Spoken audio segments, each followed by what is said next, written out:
हे गरुड़, तिल मेरे पसीने से उत्पन्न हुए, अतः तिल बहुत ही पवित्र है। तिल का प्रयोग करने पर असुर, दानव और दैत्य भाग जाते हैं। तिल श्वेत, कृष्ण और गोमूत्र वर्ण के समान होते हैं। वो मेरे शरीर के द्वारा किए गए समस्त पापों को नष्ट करे, ऐसी भावना करनी चाहिए। एक ही तिल का दान स्वर्ण के 32 सेर के दान के समान है। तर्पण, दान एवं होम में दिया गया तिल का दान अक्षय होता है। कुश मेरे शरीर के रोमों से उत्पन्न हुआ है और तिल की उत्पत्ति मेरे पसीने से हुई है। इसलिए देवताओं की तृप्ति के लिए मुख्य रूप से कुश की और पितरों की तृप्ति के लिए तिल की आवश्यकता होती है। देवताओं और पितरों की तृप्ति विश्व के लिए उपजीव्य होने के कारण विश्व की तृप्ति में हेतु है। अतः अब सभ्य आदि श्राद्ध की जो विधियां बताई गई है, उन्हीं विधियों के अनुसार मनुष्य को ब्रह्मा, देव देवेश्वर तथा पितृजनों को संतृप्त करना चाहिए। अब सभ्य आदि होकर तिल का उपयोग करने से ब्रह्मा, पितर और देवेश्वर तृप्त होते हैं। अब सभ्य होकर कर्म करने से पितरों की संतृप्ति होती है। कुश के मूल भाग में ब्रह्मा, मध्य भाग में विष्णु तथा अग्रभाग में शिव को जानना चाहिए। ये तीनों देव कुश में प्रतिष्ठित माने गए हैं। हे पक्षीराज, ब्राह्मण, मंत्र, कुश, अग्नि और तुलसी ये बार बार समर्पित होने पर भी पर्युषित नहीं माने जाते, कभी निर्माल्य अर्थात बासी नहीं होते।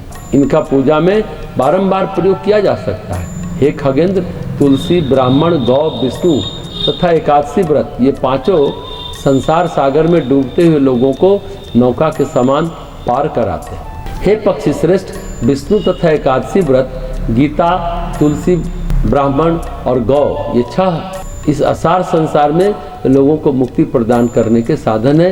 यह षटपदी कहलाती है।